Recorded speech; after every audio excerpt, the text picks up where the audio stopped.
intervention à deux personnes, donc Josette Galliègue, qui est à côté de moi, qui me remplacera tout à l'heure, qui est conservateur en chef honoraire, et moi, qui suis la fille de l'artiste et l'auteur du catalogue raisonné. Donc, j'ai l'impression qu'il faudrait couper peut-être le son. Oui. Non, il faudrait je vais couper le son de tous le son des personnes qui sont là. Voilà, merci. Voilà. Je vous remercie. Donc, Francis Arburger donc, est un artiste du XXe siècle. Il est né en 1905 et est décédé en 1998. Il est né en Algérie, à Oran, et son père était avocat, originaire d'une famille juive alsacienne qui avait émigré en Algérie dans les années 1870. Et sa mère, Célestine Aboulker, était une artiste peintre, ce qui était assez rare à l'époque pour une femme. Son frère, qui était son aîné, faisait ses études de médecine à Paris. Donc, sa formation artistique est assez complète et éclectique parce qu'il entre, lorsqu'il est encore à Oran, à l'école des beaux-arts d'Oran, et il vient ensuite à Paris pour faire l'école des arts décoratifs et les beaux-arts en 1923. Il complète cette formation par il est le premier peintre nommé à la Casa Velázquez à Madrid.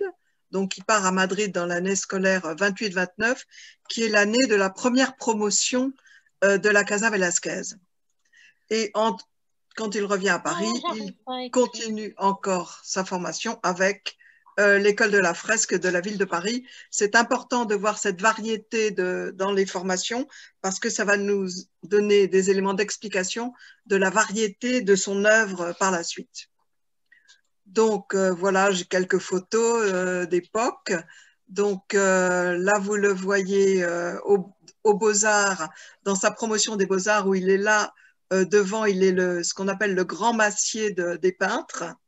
Et puis, le voilà à nouveau dans sa formation aux Arts Déco. Il commence à peindre dès 1925, où il est dans un petit atelier à Boulogne-Billancourt. Il commence à participer au salon à partir de 1926 et il fait sa première exposition particulière à Paris, rue La Boétie, à la Galerie 23.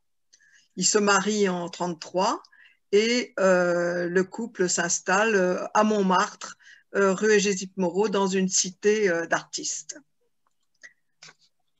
Voilà quelques photos d'époque, donc de mon père et de ma mère, devant un projet, le dessin d'une future fresque qui sera réalisée dans un immeuble à Alger.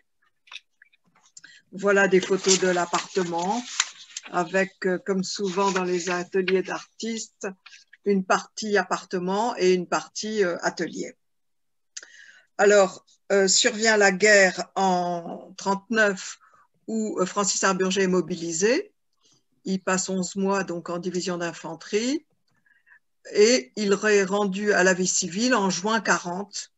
Mais là, il sent que les lois anti-juives de Vichy le menacent et donc il décide de quitter la métropole avec sa famille, donc sa femme, ses enfants et ses parents pour Alger en octobre 1940. Et une fois à Alger, eh bien, il peint énormément, il expose et il vend. Donc, il est installé sur les hauteurs d'Alger dans un quartier qui s'appelle El Biar, d'où il a une vue magnifique sur la ville et sur son environnement. Quand il revient après la guerre en 1945 à Paris, ben, il a tout perdu de son passé, c'est-à-dire que son atelier a été spolié, son appartement aussi, et donc il décide de s'installer en banlieue dans un petit appartement à Enghien-les-Bains. Mais cette misère matérielle, si j'ose dire, ne l'empêche pas de poursuivre ses recherches artistiques, puisque dans les années 50, il invente ce qu'il appelle un nouveau langage, qu'il appelle les hiéroglyphes, et je donnerai des illustrations tout à l'heure. Et c'est en 1956 qu'il retrouve un atelier à Paris où il s'installe. Alors, à partir de maintenant, nous avons prévu de vous présenter en fait des œuvres de façon à illustrer le propos. Donc, d'abord la peinture. Donc, une œuvre de jeunesse ici, qui est le portrait de sa mère, peinte en 1929, où l'artiste écrit au dos du tableau « Influence de Rhin ». Donc là, on voit qu'il rend hommage en quelque sorte à ses maîtres. Ensuite, des paysages d'Oran, sur votre gauche, de 1927. Et puis, un paysage d'Avalon en 1930 qui est acquis par l'État, qui fait l'objet des achats de l'État, de la même façon que les deux tableaux suivants. Celui-ci, La nature morte à la pendule, se trouve au musée de Honfleur, et La nature morte aux asperges au musée d'Alger. Il est resté en Algérie. Ensuite, en 1935, il peint ce bain mort, dont je n'ai que la photo noir et blanc, puisqu'il fait partie des tableaux qui ont été spoliés. Il l'expose à l'exposition de 1937 à Paris. Il commence déjà un travail de décorateur en décorant un tabac de style art déco, comme vous pouvez voir, avec une fresque qui raconte l'histoire du tabac et qui est une œuvre tout à fait dans un stylisé à la manière cubiste. Pendant la guerre, donc comme je l'ai dit, il est en Algérie et là, il peint beaucoup. Donc voilà cette vue qu'il avait depuis sa maison d'El Biar sur les Hauts d'Alger de 1941. Une autre vue d'Algérie. Il s'engage également dans une série de peintures de genre avec plusieurs scènes. J'ai choisi juste une illustration qui s'appelle Le conteur arabe de 1943, qui est un modèle qu'il a utilisé, enfin, il a utilisé cette personne pour peindre plusieurs sujets. Alors là, c'est un conteur, ma maman, Janine, mais il a fait énormément de portraits pour des familles, disons, de la bourgeoisie algéroise qui faisaient faire leurs portraits. Quelquefois, c'est le portrait de toute une famille, même. On voit monsieur, madame, les enfants, etc. Et puis, il a fait énormément de fleurs. Et c'est une peinture qui se vendait très bien. Il y avait une grande clientèle pour pardon, ça c'est les natures mortes, voilà les fleurs, pour les fleurs. Et il les vendait très bien. Et voici les fruits. Donc, c'est des pêches, une série de pêches également. Alors, comme je l'ai dit tout à l'heure, à partir des années 50, il réfléchit à un nouveau langage pictural.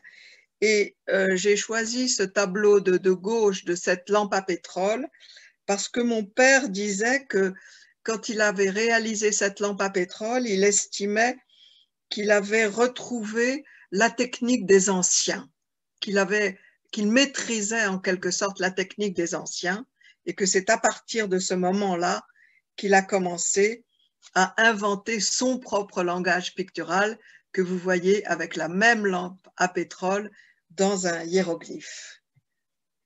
Donc, je donne la parole à Josette Galliec qui va rentrer plus dans la profondeur de cette définition des hiéroglyphes.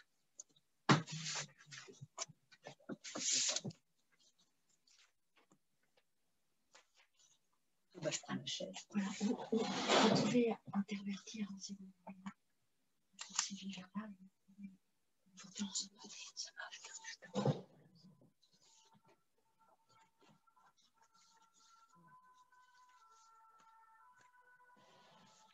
Oui, en effet, ce tableau est très emblématique donc, de cette nouvelle manière de peindre la réalité. Parce qu'en fait, c'est vraiment ce qui est important pour pour Francis Arburger, c'est de peindre la réalité dans son essence cette fois. Et alors, par rapport au tableau que vous avez à gauche, il y a cette lampe à pétrole qui est donc très précisément dessinée, mais cernée. Vous voyez qu'il y a un contour, ainsi que sur l'objet, la table ou la caisse sur laquelle elle est posée. Et également, ces traits noirs que vous retrouvez aussi à l'arrière-plan où il y aurait le châssis peut-être, ou simplement le bas d'un mur en boiserie. Et il a ajouté donc ce carrelage, on voit maintenant le carrelage, c'est-à-dire qu'on voit tous les éléments en fait qui entourent cet objet qu'il met en évidence. Et ce que vous pouvez remarquer, le plan aussi, qui est un plan, donc c'est une façon de représenter très différente, puisque c'est une nature morte plane, et il y a donc cette... je cherche mes mots, excusez-moi. Donc enfin bref, donc vous avez cette composition ascendante. Donc voilà, c'est une première variation sur la façon de représenter les objets. Ouais, bon, voilà, ça c'est un hiéroglyphe. Pourquoi un hiéroglyphe?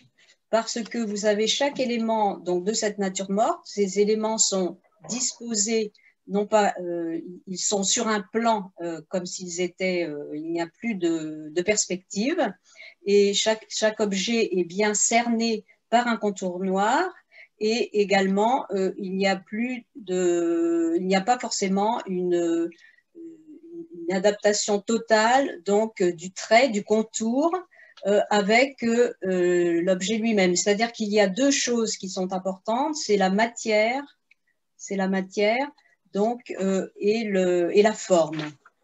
Et là, ce sont un peu des prototypes, on pourrait appeler ça des prototypes, donc de différentes formes d'objets qu'il souhaite représenter. Alors, donc là, vous avez justement, c'est intéressant puisque donc c'est cette nature morte aux œufs que vous avez, alors là, en mode réalité classique. Alors, le langage naturaliste traditionnel, donc vous avez à gauche, donne l'apparence de l'objet, avec le travail des passages, etc., de tout ce qui concerne donc oui la perspective aussi, et puis la façon de peindre aussi bien sûr, et le hiéroglyphe donne l'essence de l'objet. Bon, là c'est le même principe donc pour ces fleurs qui sont, vous voyez, elles sont toutes exactement pareilles. Comme si c'était justement ce que je disais des prototypes, des modèles, et puis le plan aussi derrière de la toile cirée qui monte à l'arrière. Il n'y a pas assez, on n'a plus l'impression que d'un espace creux, au contraire, tout est sur le même plan, exactement. Et donc c'est la même chose aussi pour ce panier de pommes qui se trouve donc sur la droite. Alors, bon, bien sûr, ça paraît comme ça facile, peut-être, mais en fait, l'artiste a travaillé beaucoup déjà donc, dans la réalité classique, la façon de représenter. Comme il dit, maintenant, ça y est, je maîtrise tout à fait ces techniques anciennes et je peux faire mon œuvre propre par rapport justement à la nature morte. Et il travaille sur des petits croquis qui sont, vous voyez, c'est une feuille de papier sur laquelle sont posés 5 petits croquis, donc où il cherche justement comment il va pouvoir représenter encore une nature morte, mais alors là, sans espace. Et celui que Sylvain Arburger a choisi est particulièrement intéressant parce qu'il est très riche. Vous avez donc au centre, donc c'est la soupière en étain. La soupière en étain qui est donc posée sur un meuble, sur une commode, qui a cette commode a un plateau en marbre, Gris, et vous voyez bien sûr verticalement, placé verticalement derrière l'objet. Vous avez du papier peint qui se trouve aussi derrière, et puis vous avez sur les côtés, à droite et à gauche, vous avez des lames de parquet, donc on a aussi le sol, et puis sur le côté, il représente encore des éléments de ce meuble qui est un meuble ancien, genre de commode ancienne, sur lequel donc est posé cet objet. Alors, donc les caisses. Vous voulez que je continue? Non, ben, je peux continuer. Hein. Oui. Je vais reprendre. Oui. Donc après, on a choisi un certain nombre d'objets un petit peu emblématiques, enfin qui reviennent dans la peinture d'Arburger. Donc là, vous avez, et en vous montrant quelque chose qui est un peu étrange pour les conservateurs de musées, c'est que l'artiste continue de façon parallèle ces deux représentations de la réalité. Donc, vous avez les caisses en 1960 qui sont représentées sous un mode de hiéroglyphe avec une très grande recherche sur la matière, sur la représentation du bois que vous pouvez voir. Et l'ombre est représentée par ce grand rectangle sombre qui est à droite. Et puis, à droite, vous avez des boîtes qui sont sur un modèle, disons, classique de représentation en 3 dimensions de la réalité et qui sont un très beau Morandi. un beau Morandi, avec voilà. la caisse en plus. Voilà le commentaire.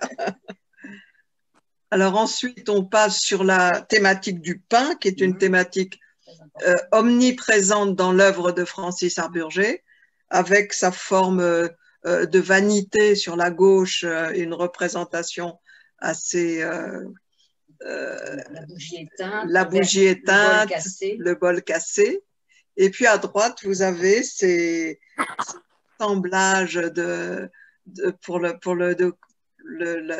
format du bas, avec le pain, le fromage et le couteau qui là sont beaucoup plus sobres, et c'est la matière qui apparaît parce que vous ne voyez pas le tableau, mais en fait ce sont des morceaux de carton peint qui sont collés sur la toile. Donc il y a un effet de relief qui est très illusionniste comme ça.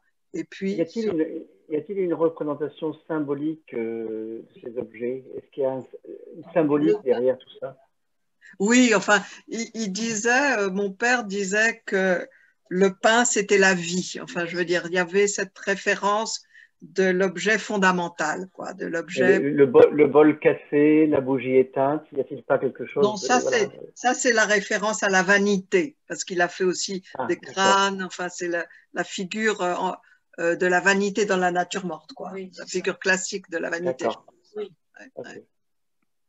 Alors sur le pain, donc j'ai mis une autre représentation avec toujours ces deux modèles 3 dimensions et 2 dimensions, avec aussi là l'introduction d'éléments extérieurs à la peinture avec les cartons pour le pain et le camembert. Et je ne sais pas si vous voyez, il y a un reflet, il y a un plastique là sur le verre qui ajoute un élément de la matérialité sur la matérialité de l'objet. Alors sur les poteries, qui sont un sujet qui revient fréquemment, donc là vous avez la représentation d'une poterie qui est qui se reconnaît par la matière de la poterie usagée et qui est en relief en quelque sorte, parce que quand on voit la toile, il y a de la poussière, il y a de la cendre, je ne sais pas très bien ce qu'il y a, mais on a envie de toucher l'objet, quoi. C'est plus qu'une peinture en quelque sorte, c'est une peinture enrichie. Et puis ces autres poteries avec des traits, je ne sais pas si vous voulez expliquer les traits ou c'est... C'est-à-dire que là, là, on est vraiment sur un hiéroglyphe, puisque la forme, donc il y a d'abord la matière, les taches de couleur qui sont à la fois. Ça, je sais faire ça. d'ailleurs, vous voyez, puisque la base en fait de l'objet n'est pas peinte. Et vous remarquez aussi que les traits sont à l'intérieur de la tache de couleur. Et il y a derrière chaque objet, chaque poterie, il y a un rectangle brun qui serait la représentation, l'intérieur en fait de la poterie. C'est-à-dire c'est la couleur sombre de la poterie à l'intérieur. C'est un commentaire que j'ai lu auprès de Madame Laroche. Et puis là, bah, vous avez vu la poterie tout à l'heure, oui, la poterie ancienne, bah, donc qui a déjà bien servi. Et là, vous avez, eh bien, il a fait un décalage du tracé pour la poterie comme pour le philodendron. C'est le philodendron qui est là. Et alors, une autre façon aussi de régler ce problème hein, de l'essence de l'objet, c'est donc le fond sombre, les taches de couleurs qui correspondent aux couleurs donc, de la poterie, du pain et aussi des carreaux de cuisine, je pense, là, ou du papier peint. Et là, eh bien, la tache déborde énormément du trait. Alors, à partir de 1977, l'artiste crée une autre catégorie d'œuvres qu'il appelle des abstractions concrètes ou des collages. Donc là, ce sont les objets sont présents, c'est-à-dire là, vous avez du tissu, du carton ondulé, une éponge, qui sont collés sur une toile qui est elle-même collée sur la toile, quoi. Collés sur un tissu, je veux dire, qui sont collés sur une toile. Et à droite, ça s'appelle les nœuds du bois. C'est des morceaux de bois qui sont choisis, qui sont composés, enfin c'est une composition, et qui sont collés, fixés sur la toile. Alors là, vous avez deux autres tableaux. Les couvercles qui sont les couvercles de la maison, et l'histoire raconte que ma maman cherchait ses couvercles partout, ne les trouvait plus, mais ils étaient dans un tableau. Et puis à droite, vous avez une planchette avec une éponge. Enfin, vous voyez la notion de cette abstraction concrète, c'est-à-dire c'est abstrait, mais ce sont des objets concrets qui sont fixés sur la toile. Alors, une autre catégorie tout à fait d'œuvres sont des paysages de Paris, que mon père entreprend à partir des années 60. Et il représente, j'ai une soixantaine de toiles répertoriées de paysages de Paris, donc soit des sujets emblématiques comme le Lapin Agile à Montmartre ou Saint-Germain-des-Prés, mais ce qui l'intéresse en réalité, ce sont les murs, les moisissures des murs, les démolitions, les toits de Paris. Enfin, c'est toujours la matière qui apparaît dans les objets usagés. Je crois que c'est ça un petit peu le sujet qui l'intéresse. Et il était furieux quand il y avait des ravalements, etc. Voilà. Alors, on passe à une autre catégorie qui sont les compositions civiques. Donc là, c'est son intérêt. Enfin, il considérait que l'artiste devait participer au débat de la société. Donc en 1950, il fait un tableau qui s'appelle « Faites l'Europe ». Donc juste après la guerre, c'est un triptyque, c'est un grand tableau fait de trois œuvres, les vieillards qui sont en deuil et qui sont ruinés, dont les maisons sont démolies, donc qui crient, enfin qui sont désespérés, la jeune femme qui tient un bébé dans les bras mais qui sent les menaces de guerre entre le rouge et le noir et les enfants qui ont peur, et puis l'artiste qui prie pour la paix. Voilà, donc c'est des sujets thématiques.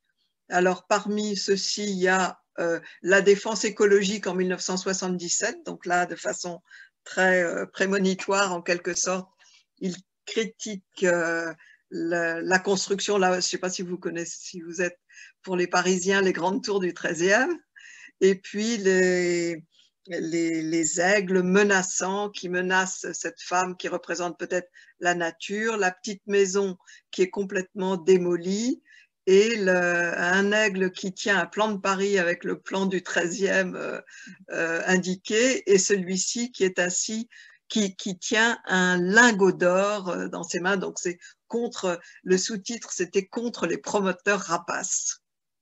Ensuite, la leçon de peinture en 66, qui est une démonstration de l'art du peintre avec le nu, le paysage, les portraits, la nature morte, et le peintre qui est représenté de dos, qui donne à son disciple un petit livre qu'il a écrit et qui s'appelle Le langage de la peinture, et c'est mon père qui s'est représenté de dos.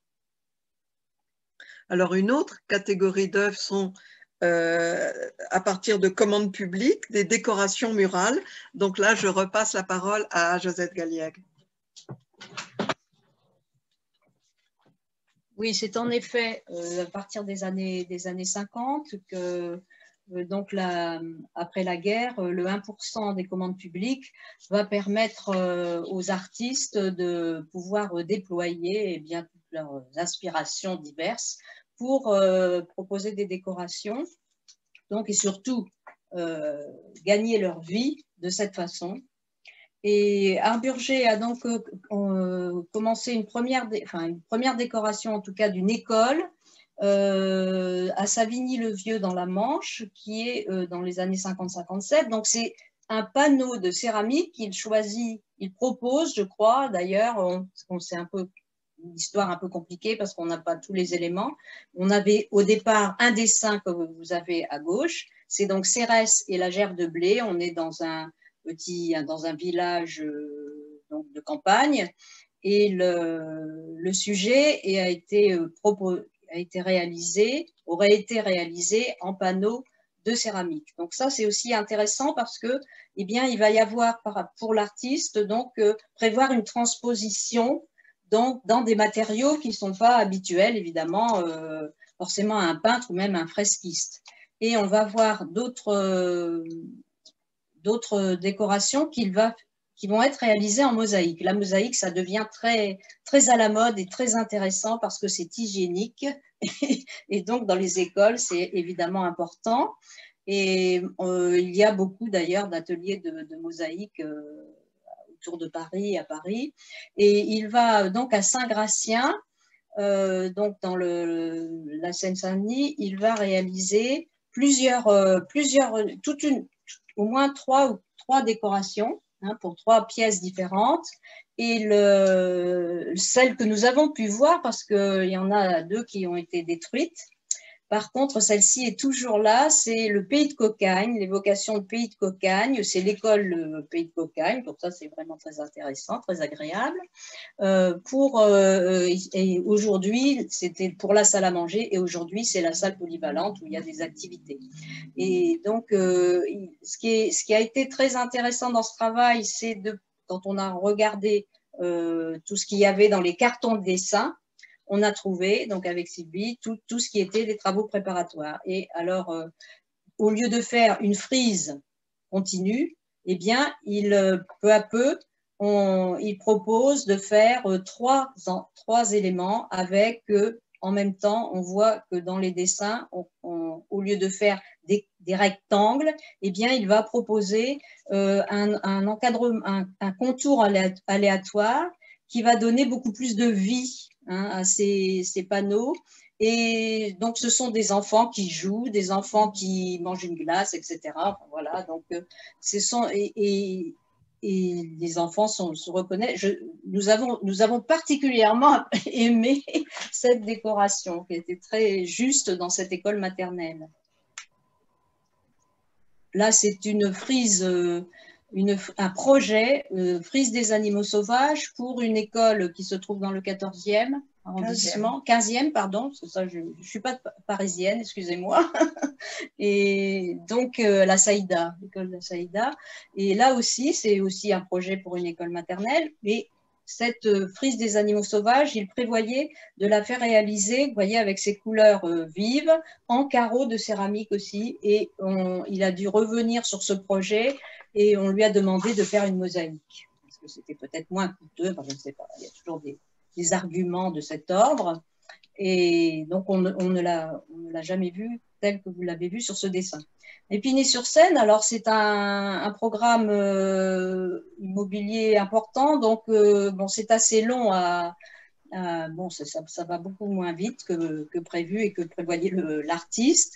Mais alors là, en plus, ce qui est intéressant, c'est qu'il va proposer pour ce grand panneau donc, qui était destiné à un patio de la petite école, l'école maternelle, il va proposer donc un décor abstrait, comme vous le voyez, réalisé donc à droite, toujours donc en mosaïque de verre, donc très, très lumineux, avec beaucoup de facettes de couleurs.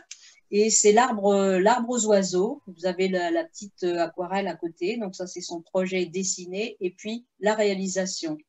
Et il a été à un moment critiqué au départ. On ne voulait pas qu'il fasse. C'est pas possible. Comment un naturaliste peut faire un projet abstrait? Bon, alors, mais vous voyez que dans cet arbre en mosaïque, vous avez donc en haut un décor qui est plutôt, voilà, c'est un clin d'œil, la lune avec les étoiles qui a été, c'est du papier découpé et qui a été posé là par des enfants qui ont souhaité animer de cette façon. Et il faut dire que ce panneau, il n'est plus à l'extérieur aujourd'hui. Le patio a été cimenté à la base et puis on a mis un plafond au-dessus parce qu'on manquait d'espace et donc il n'y a plus de patio dans l'école, mais il y a par contre toujours ce panneau-là. Alors ensuite… Voilà, je vais introduire les dessins. C'est vous qui prenez prenez la main. Voilà. Donc là, à partir de maintenant, on va vous montrer quelques œuvres graphiques. Donc ça, ce sont des dessins de jeunesse des années 20 ou 30. Donc à gauche, vous avez un homme assis, c'est de la plume et du lavis d'encre. À droite, c'est une gouache et ça représente une houlet de Nile du Mzab, c'est-à-dire Francis Arburger a peint dans un voyage qu'il a fait dans le sud algérien. Ensuite, vous avez au crayon un travail préparatoire à un tableau qui s'appelait L'aveugle et son guide. Et là, ce sont des représentations donc des visages, des mains et de l'architecture de ce tableau. À droite, c'est une aquarelle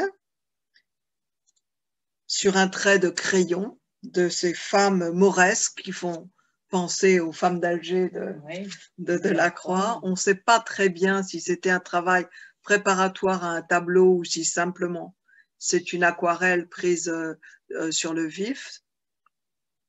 Et puis, évidemment, on tombe sur quelque chose de très classique après, qui sont des portraits des années 30 ou 40.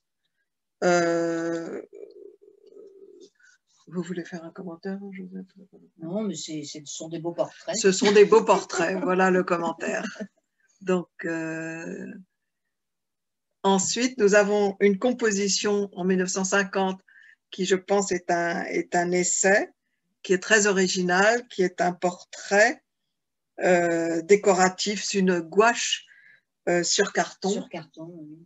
Oui, ce qui est intéressant, c'est la façon dont les reliefs du visage sont marqués par un trait plus foncé.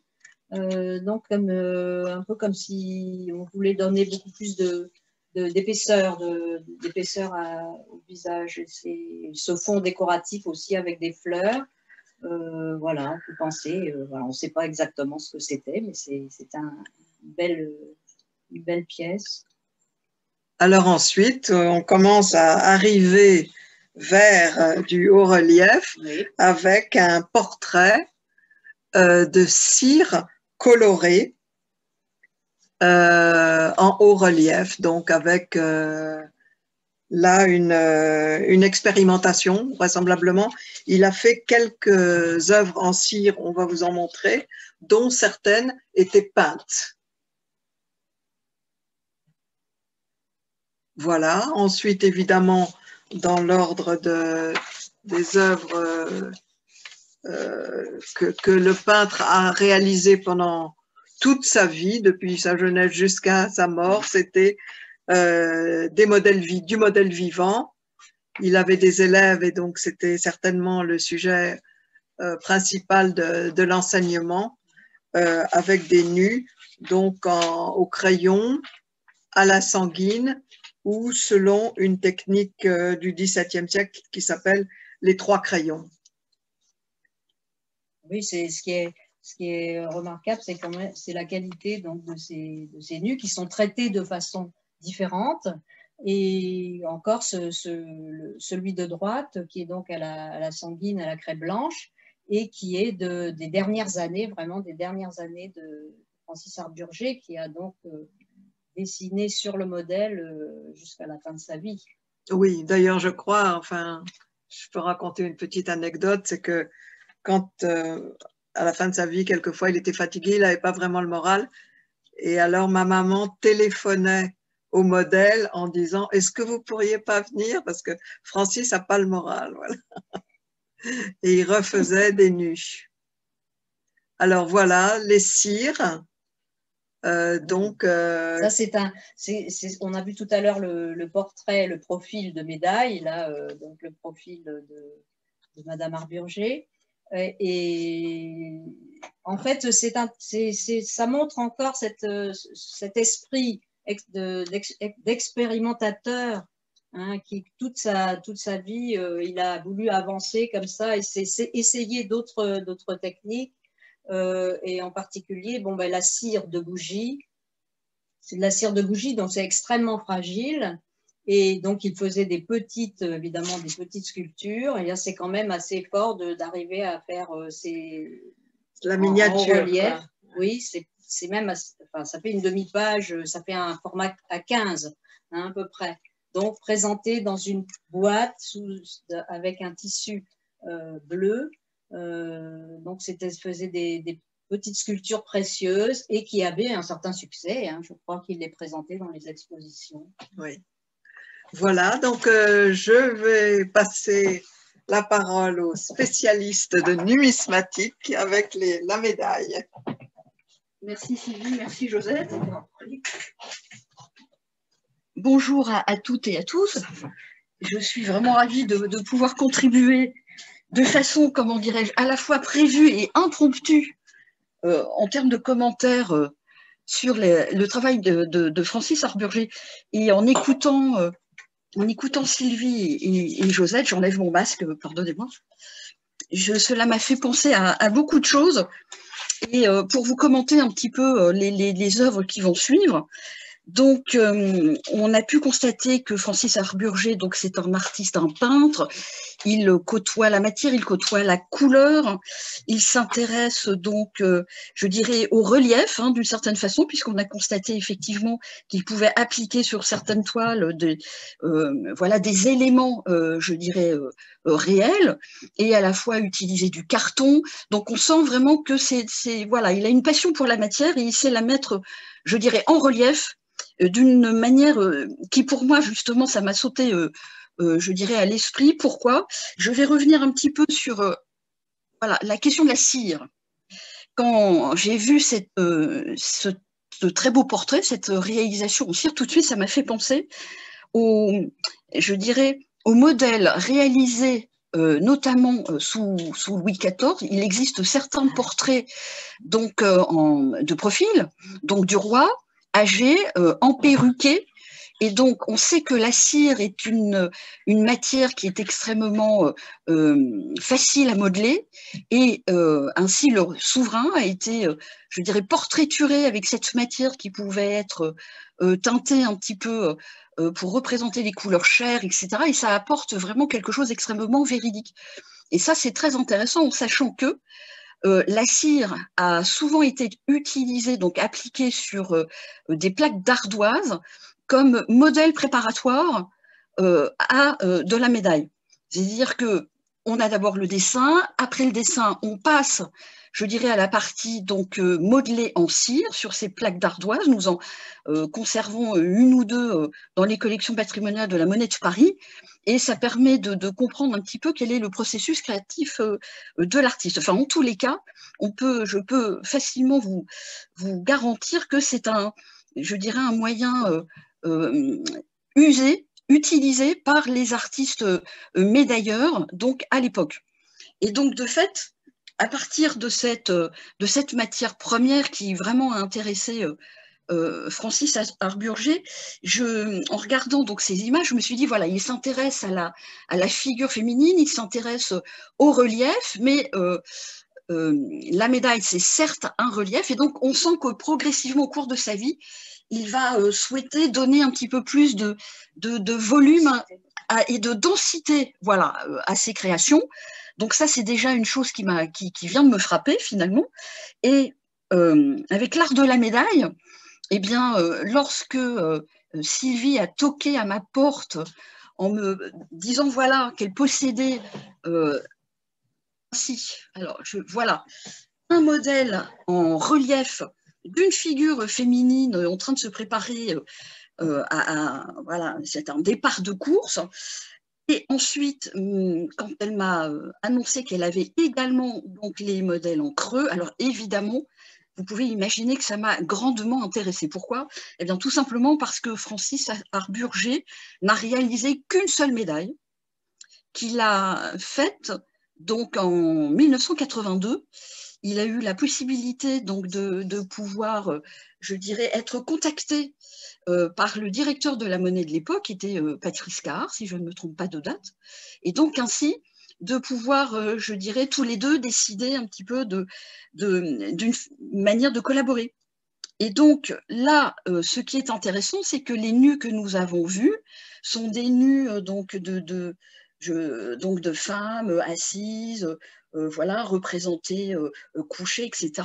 Et là, ce qui est intéressant, c'est qu'on voit la figure féminine en mouvement. Et ça m'a vraiment beaucoup intéressée. Et alors, pourquoi décider de créer une médaille représentant une femme, je dirais comme ça, qui se prépare à courir, quelque part, peut-être que la question du féminisme a peut-être pu l'interpeller à un certain moment.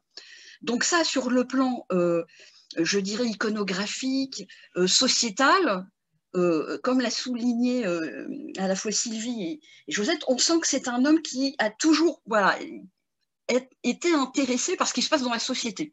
Donc c'est sûr que le mouvement féministe participe de cela. Et donc, de fait, représenter une femme dans la course, voilà, c'est l'action, c'est la modernité, et c'est la femme libérée d'une certaine manière. Voilà. Et comment mettre ça en scène? Eh bien, pourquoi ne pas utiliser le sujet sportif, effectivement.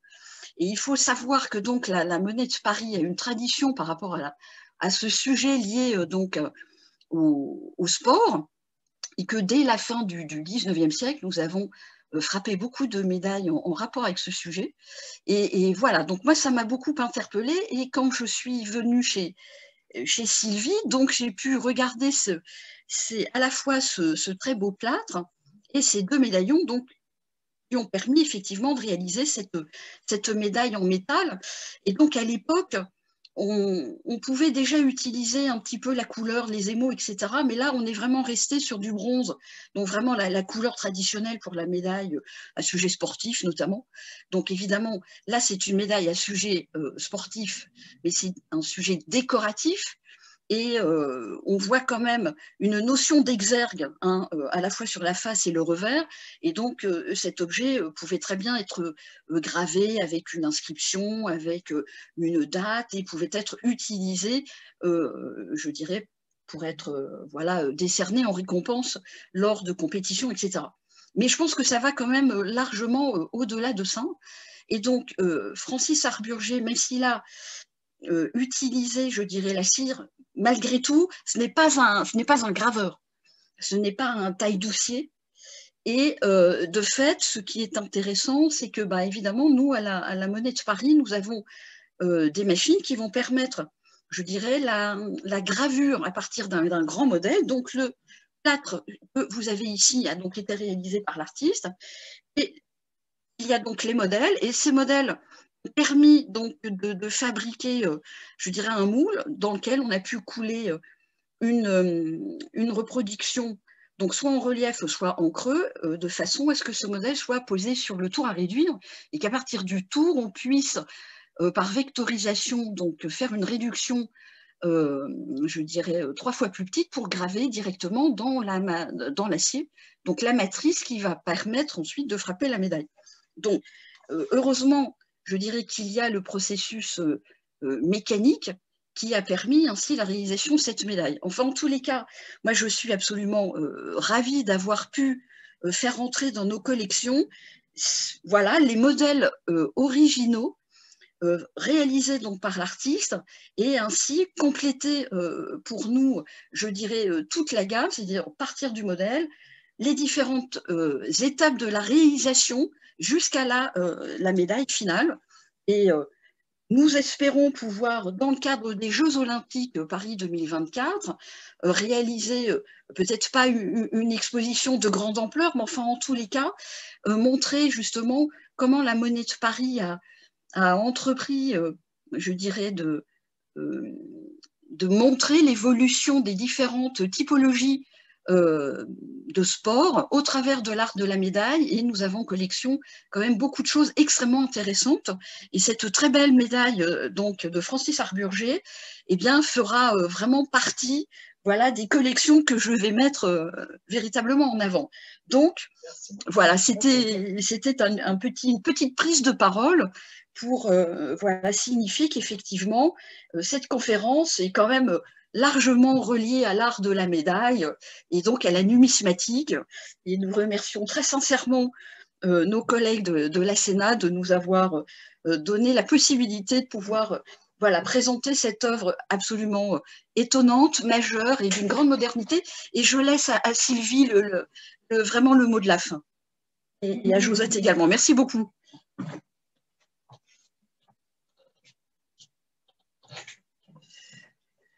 Merci beaucoup, Béatrice, et je suis ravie de pouvoir inscrire en 2024 une exposition avec la seule médaille réalisée par Francis Arburger.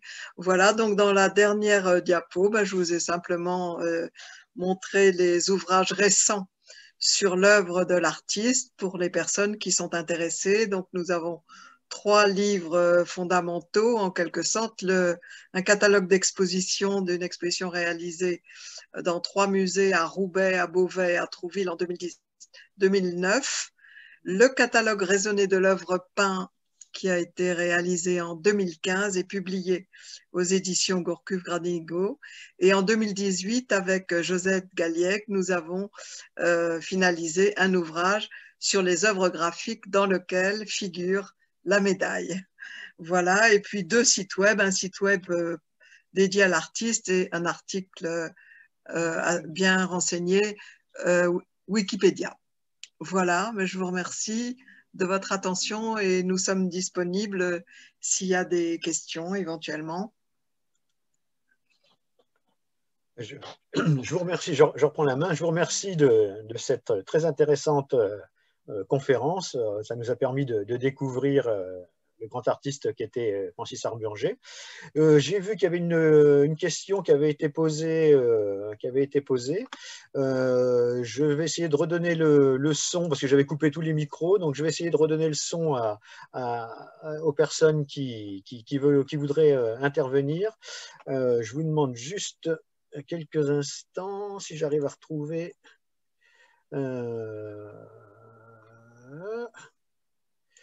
Non, je n'arrive pas à redonner.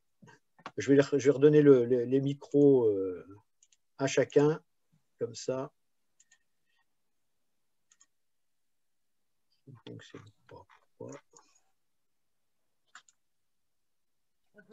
C'est fait, Eric, tu l'as réactivé. J'ai tout réactivé, mais j'ai plein de micros qui sont fermés encore. Non, mais chacun peut le réactiver. Hein. D'accord, ouais, si vous pouvez le faire, parce que c'est vrai. Ah oui, non, il n'y a pas de difficulté. On tape sur micro, réactiver le son.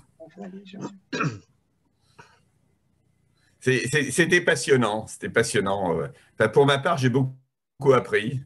sur les techniques que j'ai admirées depuis longtemps, mais que je ne suis pas sûr d'avoir compris auparavant. Merci, merci. Moi, je voulais poser une question. On m'entend? Oui, oui, oui. Voilà, je voulais savoir si Francis Arburger avait été défamiliarisé avec les géométries non euclidiennes ou la géométrie multidimensionnelle. Parce que ce passage brutal dans la recherche, vous savez, des projections, de présenter un objet de manière différente, c'est ce que l'on fait en mathématiques. Et c'est très frustrant parce qu'on ne peut pas y arriver.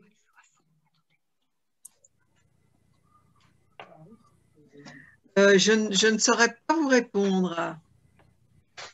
Parce que vous Je ne savez, sais pas. un rectangle, c'est la projection d'un parallélépipède comme une boîte à chaussures. Et Je sais qu'il disait que sa recherche était le vrai cubisme, donc c'était la représentation dans un cube. Donc ça, c'est sûr, mais est-ce qu'il allait plus loin dans cette réflexion? Je ne sais pas. Peut-être ses études aux arts décoratifs aussi. Peut-être aux arts déco, oui. Oui. Est-ce qu'on apprenait ça aux arts déco? Je ne sais pas.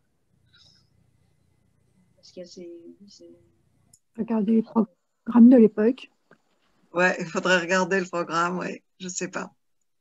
C'est intéressant.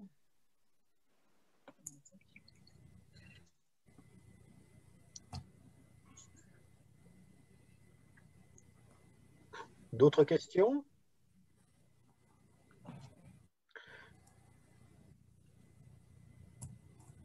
Tout à l'heure, dans les petites les discussions, alors attendez que je retrouve, il y a quelqu'un qui demandait sur la médaille pourquoi une des mains était plus basse que le sol. Ça, je sais pas. Voilà, je retransmets la question. Absolument. C'est la vision, comment dirais-je, qu'a l'artiste, justement, de la réalité.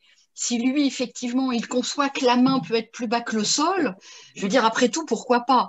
Donc, effectivement, en tous les cas, je peux simplement vous dire que tous les projets, les dessins préparatoires qui étaient faits dans le cadre des commandes, tout ça passait en commission. Il y avait une commission qu'ils appelaient la commission de la médaille. Et donc, le directeur de la monnaie des médailles de l'époque, donc avec ce comité d'experts, voilà, faisait des commentaires et en général, si quelque chose ne convenait pas, eh bien, il demandait à l'artiste de reprendre le projet.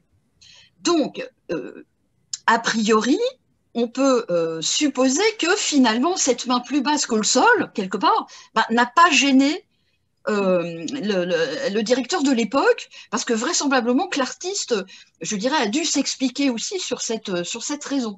Mais enfin, en tous les cas, ça veut dire que finalement, il a une manière vraiment d'interpréter l'espace, vraiment dans les trois dimensions, et qu'il réinterprète cette réalité, comme l'a expliqué Sylvie de toute façon. Donc, ce qui fait que, voilà.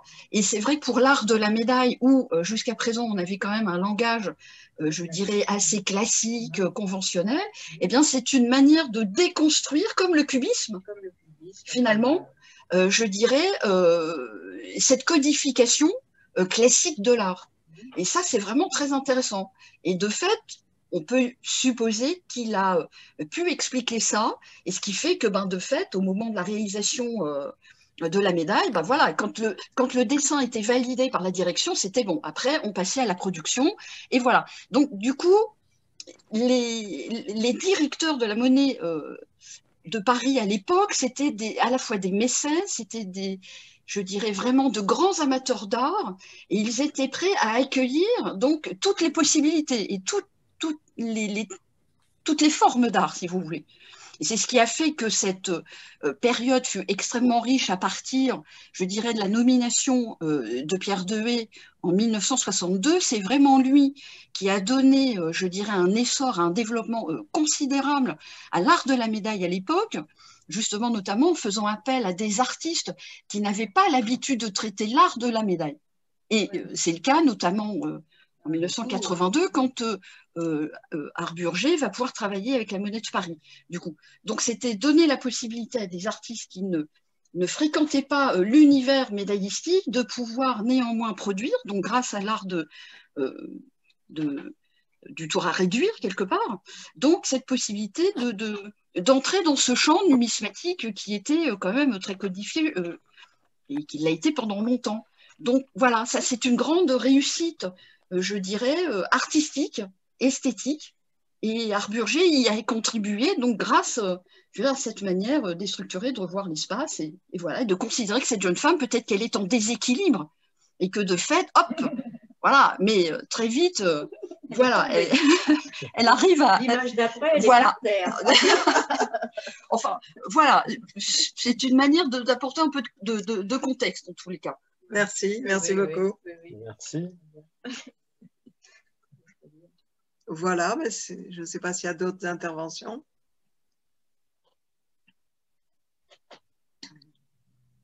A priori, non, ça a l'air de s'arrêter là. Écoutez, de convaincre. Il me reste à vous remercier. C'était vraiment c'était passionnant. Ça, voilà, de conclure par la médaille, ça nous a fait découvrir tout le monde de la peinture qu'on méconnaît ou voilà, qu'on connaît mal, nous, numismates. Et c'était très agréable de partager ce moment avec vous et je vous en remercie. Merci à vous. Merci beaucoup. Merci beaucoup. Au revoir tout le monde. Merci. Au revoir. Merci beaucoup. Au revoir. Au revoir.